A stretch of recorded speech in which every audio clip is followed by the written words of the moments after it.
This is Creeping Net, and we're talking about laptop batteries.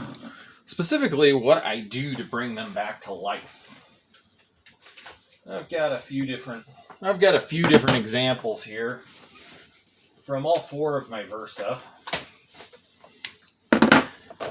Let's pull this little bastard out too, because I've got, the gang's all here right now. We got 40EC, M75, P75, and V50 all here. And we're going to talk about batteries. So right here we have four. Let's rearrange them. We have four of your garden variety, what I call first generation NEC Versa batteries here. We have two OEM batteries up here, both still work. And two down here that are modern. This one's the newest one. I'm not sure if it works or not. I need to leave it in the charger a while. I'm going to first talk about the batteries themselves, handling, and I even have the carcass from one of these guys down here, right there. So I can teach you a little bit of what I know about laptop batteries. First off, there's three primary things to know about your battery: chemistry, voltage, and milliamp hours. This one up here is an original NEC Ultralite battery from 1993. It still works. And just like my vehicle from 1993, it puzzles me how this thing still works. I don't know. I'm like the kiss of life for old things, I guess. Beneath it is this Energy Plus battery. This is like a gold connector modernized version of that above it, which is the OP570 4001. Up here we have an OP570 4701 for the Versa M and Versa P. This is the original battery. I think this one came with my M75. And then this came with my P75. This is a high capacity Power Products battery. As you can see, it even tells you that's for the Versa M and Versa P series. All four of these batteries are Nickel Metal Hydride batteries between 3400 milliamp hours and 4400 milliamp hours. This one has almost 2 hours of battery life to it if I take good care of it and charge it properly and exercise it, which I absolutely don't do. The Energy Plus, this one's a 3800, so it's factory spec for the Versa E, but it's actually alright-ish for the Ultralite. It's actually better than the Ultralite, which was rated, at least when they introduced it, at 30. Yeah, it is. It's rated for 3400 milliamp hours. That's how you can tell original, because the Versa E was a 4401 and it was 3800. Over here we have this one, which is also 3800, and this is for the Versa V and M and P and all that. So that's a little bit of an introduction. This does not necessarily just mean that it applies to only NEC Versa laptop batteries. This also applies to laptop batteries for other laptops. Now, the chemistry, as you noticed in all of these, is nickel metal hydride, which is the most earth-friendly and safest of the battery chemistries. This is another reason I like fiddling with early 486 laptops, is there's a chance you could get a battery and up and working on them, and you won't set your house on fire trying to do it, or cause thermoglobal nuclear meltdown when your lithium-ion battery blows up. Anyway, getting back to it, story time briefly. My first laptop computer that I had, first laptop of any type, in 2003 was a twin-head Slim Note 486, and it had a nickel metal hydride battery. I actually had two because I bought two because the first one that was $15 was dead, and I didn't know how to fix power circuits back then. My skill set was limited to just guitars. So What I did, I really wanted to use this laptop, and it didn't have I didn't have the 4-pin power adapter, so I got this crazy idea from reading some articles on the internet about overvoltaging old batteries, and reading the voltage and knowing of a higher voltage, of doing the most dangerous and stupid thing I could possibly do at 23 years old. I gutted out the first twin head that was dead. The second one was color anyway, so of course I wanted to use it, but it didn't have a hard drive. So I've kit bashed the second laptop to make a working 80 meg hard drive, 486 SX33 with a 14.4 modem and all that jazz built in. And it also had a trackball. And I took the other one, I rigged it up to a Hewlett-Packard printer power supply that was doling out 36 volts. My God, what was I thinking? And I went and stuck the twin head battery in there, and I left it there for maybe 10-20 minutes. And after I pulled it out, I put it in the Slim Note, and sure enough, the Slim Note fired right up. And I proceeded to play Doom, Duke Nukem 3D, Monkey Island, and Ultima 6 within the span of about an hour and a half. And by then, only then did the laptop start beeping and saying it was dead. And this was like an original twin head branded battery. So, makes me wonder, you know? So anyway, I tried that, and that gave me the idea. I even once, actually, another funny part of that story is I once left the twin head under my bed for about a day or two, and I completely forgot that it was on, and I lifted it up and pulled it back out, and it was still running Doom. Yeah. I mean, that's amazing, and that was back in 2003 when it was only 10 years old. You'd think NEC wouldn't even have a prayer of doing that now. But out of all four of these batteries, this one kind of sort of works fairly decently. This one is starting to hold a charge, even though initially it wouldn't because I zapped the crap out of it. This one actually started working because I broke whatever short was in it, and I got about 2 hours out of my M75 with this one. Many times. It's starting to fail voltage-wise now, but it probably has some shorts because I let the darn thing sit for like a month or two without ever being used. Then this one over here I just recently got with a parts 40 EC that I pulled parts from to fix my working 40 EC. So these are like the four best batteries I have. 2 NECs, 2 aftermarket. And I'm going to kind of show you how I get them to work. So let's take a look here. There are 2 types of batteries that go with the NEC Versa. I mean, come on, we're talking, I have 4 here, so I need to discuss this. Right here, these 2 batteries here, and these 2 batteries here, when you stack them up and put their silhouettes side by side, you start to realize that they aren't exactly the same. That's because these 2 are dumb batteries and these 2 are smart batteries. What do I mean by smart battery? Well, these 2 batteries here are just basically the same inside as this. There's 4 contacts. You have your positive, you have your thermal contact, which connects to this thermistor right here. And then you have 2 negative contacts. And then these all are attached with these little metal straps to the end of these 12 battery cells. And I know what you're thinking, dude, are you stupid? That looks like 6 cells. Well, the way NEC makes their batteries is they actually have, I think they're A cell or double A cell. I think they're A cells. There's 2 of them in here, and they have the little solder-on tabs inside. And you just solder those tabs are just soldered together, and then NEC stuck them in these neat little turquoise sleeves. And then each one has this thermal diode and a thermal cutoff, and then this is also a thermal cutoff. This basically makes sure if your battery starts boiling or starts going under duress while charging, it shuts off the charge so it A, doesn't damage the battery, B, doesn't damage the laptop by overcharging, and C, doesn't cause, well, the explosion from these is about like a firecracker.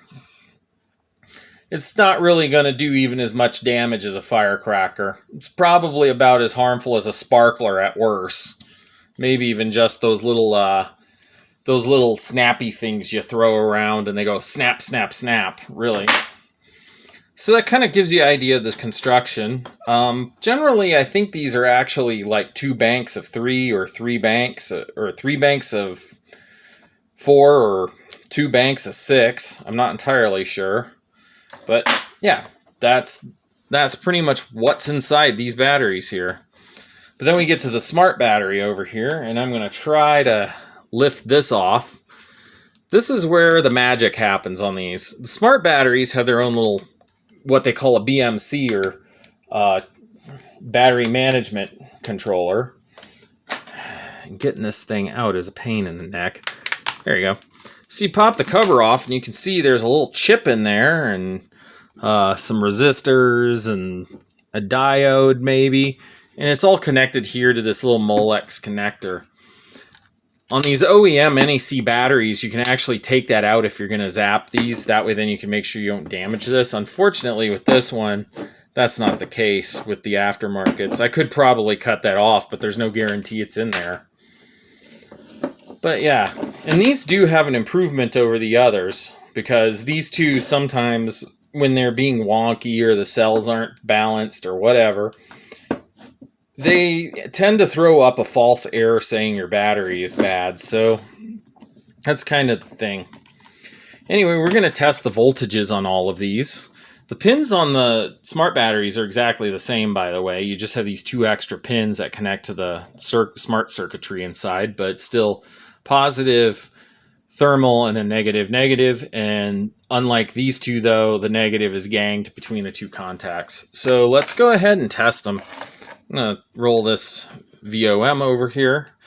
The first one is our OEM NEC from 1993. We're getting a reading of 9.88 and a reading of 9.65. Very well balanced and works really well. Now we're going to go to this one, which I just zapped earlier, but I'm going to zap some more. We have a reading of 2.66 and a reading point of 3.33. Not well balanced. I'm willing to bet this cell probably has a short in it somewhere, because it was going up and down really weirdly when I was testing it earlier. Now we're going to go OEM NEC Versa M&P series battery. I'm going to try to move my hands. So we'll put black over here and red over here. We're getting a reading of about 0 because it hasn't been used in a while, and 0 on that side because it hasn't been used in a while. And over here we have my smart battery, which works really well. We're getting a reading of about 7.93, which is about right. And then this side is 7, I'm trying not to harm this pin, 7.93. So this one's perfectly balanced. So I'm going to toss this guy. I'm going to kind of show you what I do with smart batteries first if they don't have an open door like that on them. If they don't have an open door, you want to find an over voltage source. In my case, it's this, an old Skill battery charger. And then I just turn the battery this way. As you can see, that's the positive right there. I don't know if that's very visible. Yeah, there it is. So I stick the positive terminal onto, I stick this one onto the positive terminal, which is my short lead. And then my negative terminal goes here, and then I just sort of zap it a couple of times.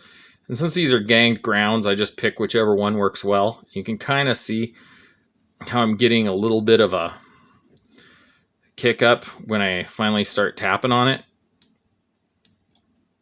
You see? And I just do that to break up some of the stuff in the cells and, you know, just bring her back around. And we're going to go plug her back into my NEC Versa M75 right here. She runs off of battery pretty good. Whoa! Then I knocked my camera over. In this disaster area of a workshop that I happen to work in. I'm going to go plug her back in. And you know that it's charging correctly because if you open up the laptop and look right here, you'll see, if I can get the light in on it enough, you'll see that my battery charge right there is blinking on and off. So she's charging right now. We'll come back to that one and see if it boots up. I'm not going to run it for very long. Next up, we have the battery from my P75 right here.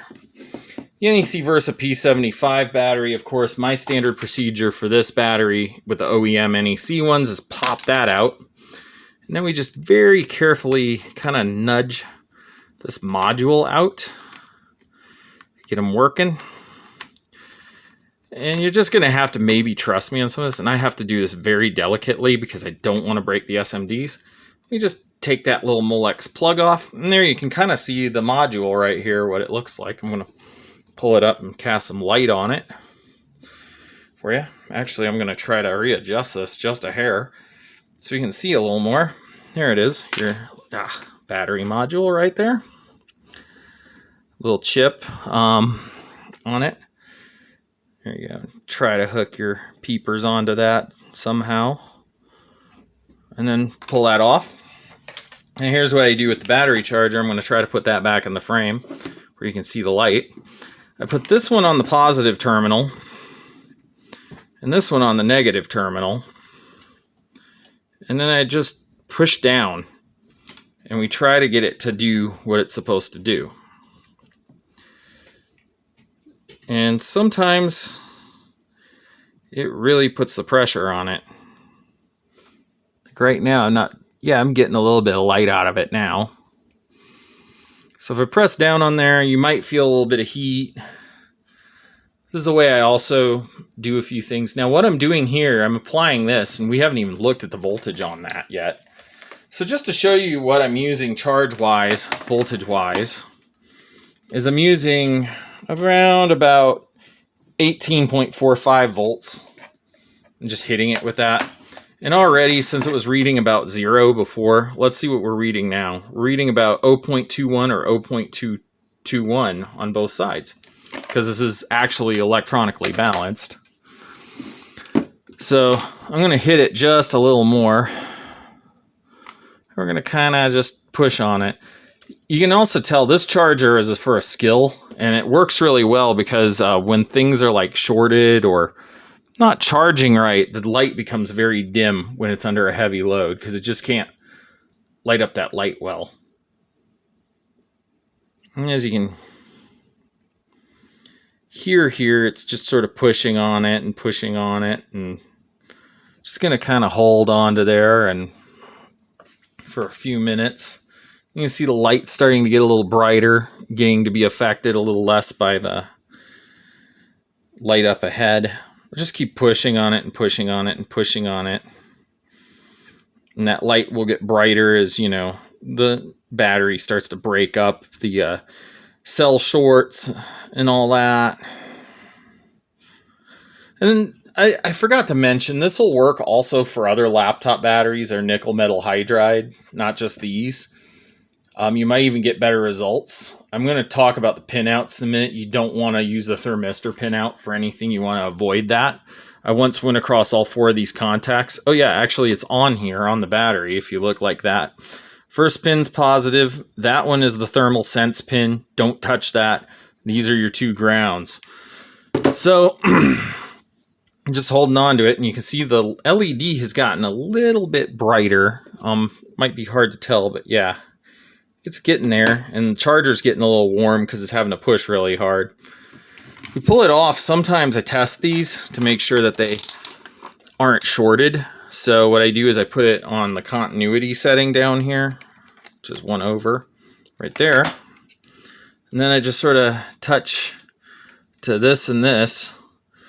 And as you can see, there is a short in there because you see I'm getting an ohms reading. It's about 7.20, 17. So this battery, I'm able to get it to hold a charge and run, but we're probably going to set it off to the side because I might want to just tape onto it and see if I can make the cells and everything just sort of break up.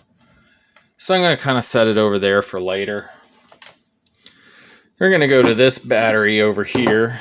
This is the one that works and it's in my V50. This one, let's test the voltage on it. This one actually works and holds a charge. If we go in here, first off, we do continuity testing on it, which I gotta switch my leads around. Now, if we do continuity, you can see it's got holding a voltage, so it's not letting it have continuity. So we're gonna put it on 20, and then we're gonna kind of hold that there. So you can see we've got a healthy voltage rating. The amperage is not very strong though. If we put it on there around there, we're getting about 0.90 out of it, 10.89.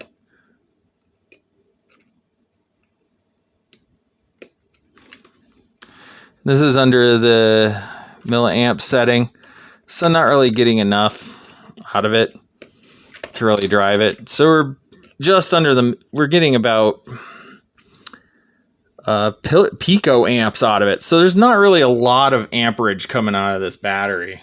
If we put it right here, it's too much for it. Put it right here, it's getting about 0.81. So this one, we're going to try to break up a few shorts in it. I'm just going to give it a few zaps, but I'm not going to go super serious on it. So we're just going to do what we did with the other one. That works. You can see the battery light comes on.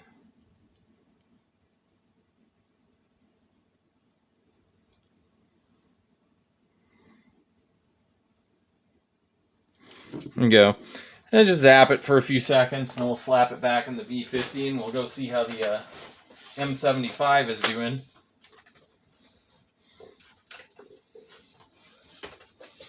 M75, she's got a charge, so you can see, no battery plug in the port and back. This is my most used Versa, by the way. We power it on. And there we are, we're running on one battery cell. And so here we see the Versa M75, it boots up, it powers up, it runs under its own power with its own battery and does its own battery things. This one actually gets really good life out of its battery too. So if I go function, on these you can sometimes make the battery appear full by hitting one of these function keys, but they're generally meant for the dumb battery. They're not meant for the smart battery. So there you go. Goes to show you Versa M75's working off its battery.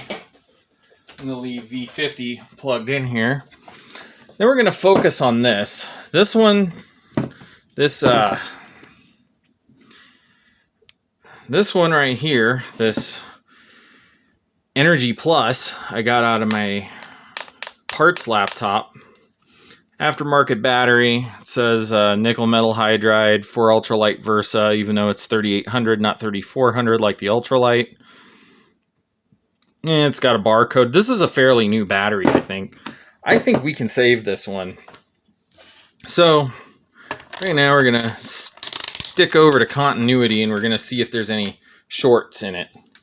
So we're going to start by sticking positive. Well, we're going to start by turning the camera where you can see. Then we're going to stick our positive on there and our negative on there. Well, as you can see, there's no continuity at all. So that's good. Let's put it on here. Remember, I mentioned I'd been zapping this earlier. I did actually an earlier take of this video that ended up being a disaster. So right now, we're getting about 3 volts per cell. I usually like to shoot them up to be about 7 volts. Or at least zap it enough to be up to like 5. So we're going to take our battery charger again, somewhere over here. And then we're going to just kind of tape it on here. I'm going to try to connect it to both of these. And then I'm going to hold this side down. Ah, shit. And I got to, there we go. So now we're going to turn it that way and turn it where you can see it. And there, as you can see, the charge light is on.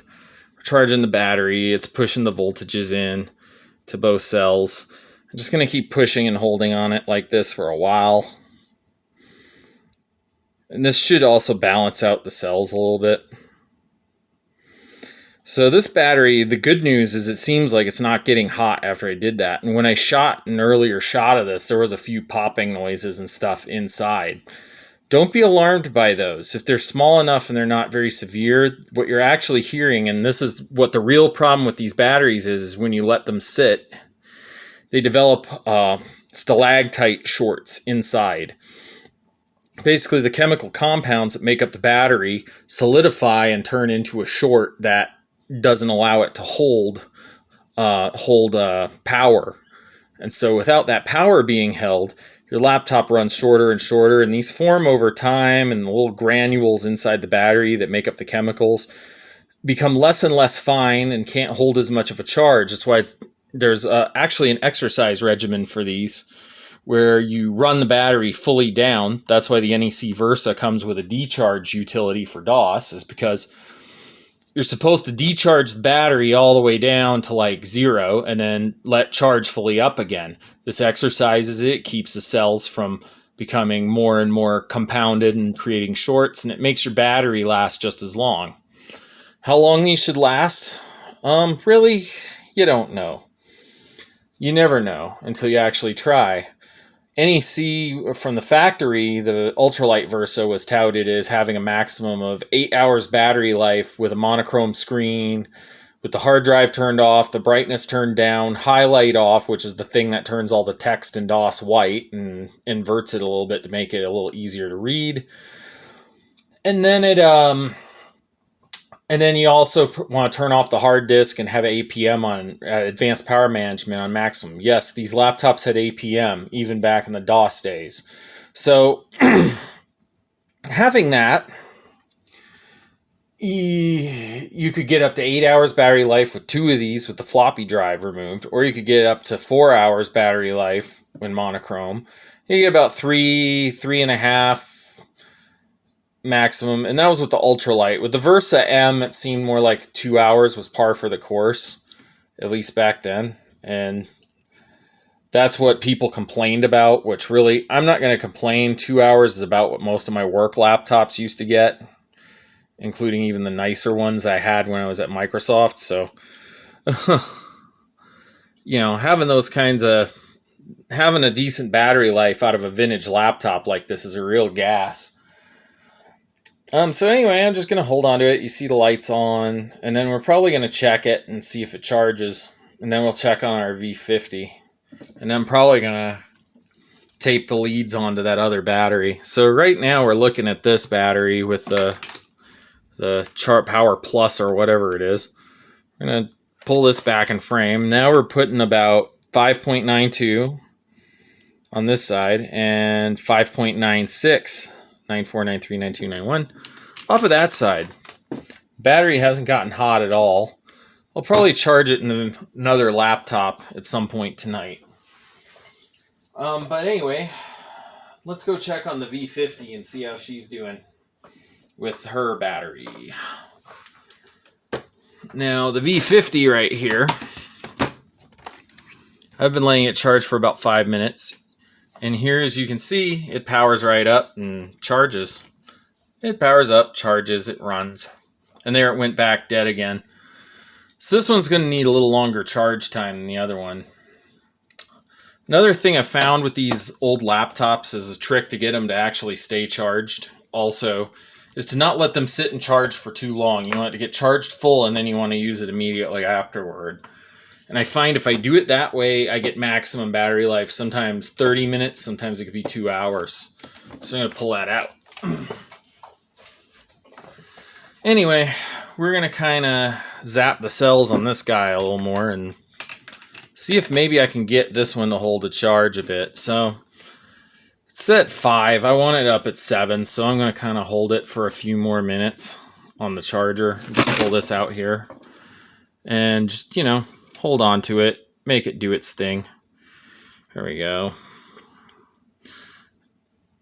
And kind of expand it up to 7 is where it would be ideal, like 7.8, 7.2, 7.8. 7.2 is the ideal, but 7.8 would be all right too.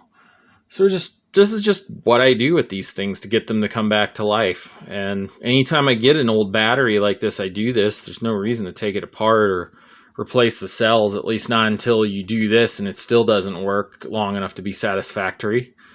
Some people might want to put new cells in there, and that's fine. Actually, that's beneficial because newer nickel metal hydride cells actually hold a little more power and tend to have less of the problematic characteristics that the older cells had because, manufacturing technology and all that.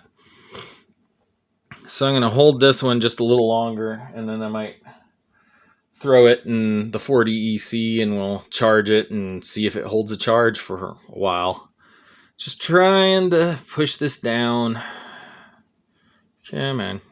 Let's test that voltage now and see where we're at. Bring her in. She's probably around, let's say, yeah, 5.22, 5.7, 5.19. So yeah, we'll just throw it in the 40 EC and we'll see if it does something. And mind you, these don't always work like that either. I mean, sometimes they really don't work, and then you have all kinds of fun little problems. Right now, I'm going to let this one charge. And now on to this one, which is for the M75, which I just dropped something, and I think it's the cover for this, so I better pick it back up.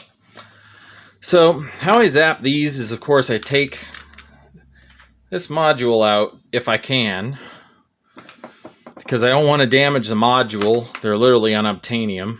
We zapped this one earlier, so we're getting a reading of about 1.09. And remember that on these, the pads are ganged, so it's pretty much the same thing. Now we're going to hit it with voltage. And so we just go plug these in, positive and negative. You see that the lights become a little brighter now. So I'm just going to kind of hold on here and let it do its thing. And it'll get a little brighter as it, pushes more electricity in. It seems the more resistance you have from the battery, the brighter the LED gets. So, and this isn't scientific, just letting you know. This is just the way I've learned from reading various battery websites and hitting things with a charge and doing all that. Because, I'd like to keep this cheap, The biggest problem is vintage computing is getting so expensive now, and so is retro gaming. I mean, this stuff is so bloody expensive, it's ridiculous. So, no better way than to be frugal like me and, try to save on some stuff. You can see that battery light's gotten a lot brighter since I've had it on here. So it's finally starting to hold some form of a charge. It's not getting warm at all, which is surprising considering this is 18 volts. If I push it on here, it's going to get brighter and brighter still. Just going to push it on there even harder. Try and get this thing to work even harder. Because now it's starting to act like a normal battery. That light's starting to become the regular brightness for it for the most part. So I'm just holding the contacts on and trying to get her to get at least maybe a few volts there, and then we can plug it in and see if it holds a charge even for like 10 seconds. That's how you know you're successful, and you fill it up all the way. Then you let the battery charge all the way and you run it, and that's pretty much what I do. Now, the question is, why would I want a working battery on an old laptop? Why would anyone want to use these old things? Well, in my case, the whole reason I got a retro laptop, or 4 in this case, is because I wanted to be able to do vintage computer stuff where, unlike this thing over here, I'm not sequestered into one room just for something. And I also wanted to be able to play, networked games with my wife, and, wanted to be able to, maybe one Halloween, I'll show up at Starbucks wearing flannel and a beanie and, cranking some Soundgarden and Nirvana, pull up an old 90s vehicle of some kind and wander on in there looking like a walking time capsule, sort of like, hey, where'd this guy put the flux capacitor? And then just sit down, order the most plain, boring coffee drink that would have been awesome in like 1992. And then people just wander past, giving me funny looks as I'm surfing the internet via my well-hidden and data plan tethered cell phone, talking on bulletin boards, or surfing the internet via MS-DOS or Windows 3.1, and just totally making everyone wonder what the heck is up with this guy who looks like he's from 1992, or the greatest Halloween costume ever, or one of them, because we tend to come up with a lot of good ones. Anyway, I've been holding on to this battery for a long time. This video is about 34 minutes long now, so let's go ahead and check it out and see what we've achieved. So now we are holding about 2.9996 volts. And it's dropping fast. Needs exercise. This battery's been sitting on the couch way too long. So we're going to put her under here. I'm not even getting like a pico amp out of it.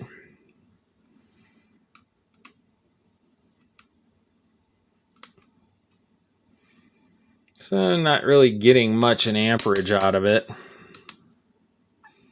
Yeah, it's not doing too hot as far as amperage, but we'll throw it in and see what happens. Charge my P75 a little bit.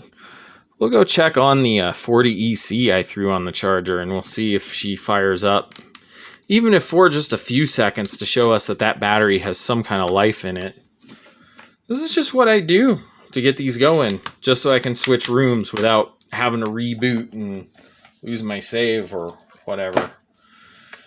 Anyway, this one goes in the Pentium, the Versa P75. AKA the most cracked but still working laptop on the face of the earth. We'll just slip that in there. Pull out my 40 EC off the charger. She should have some charge on her now, even if not much. And then I toss that onto the P75 and we'll see what it does. So now we've got Marble, my actually technically wife's M70 or 40 EC. So you can see we're not getting anything out of it. We probably haven't let it charge long enough. Some of these you want to leave them on there for hours and hours on end. Some of them you might want to just plug into the charger and do whatever. So, yeah, I'll just leave this one on the charger a little while longer. Doesn't have a lot of power to it, at least not yet. But we're going to try the P75 next and plug that one in and get her working a scotch. Yeah, I've been watching too much Vice Grip Garage. If we plug this one in and power it on, this is the P75. See, we're still not getting any sort of response from it yet. When these batteries have been that flatline that long, you have to work at them a little longer. So I'll probably just leave these plugged in and see what happens, you know? Anyway, hopefully that shed some light on the subject of what I do with old laptop batteries to get my old laptops mobile and running around again. Anyway, this is CreepingNet signing out. And yeah, see you later.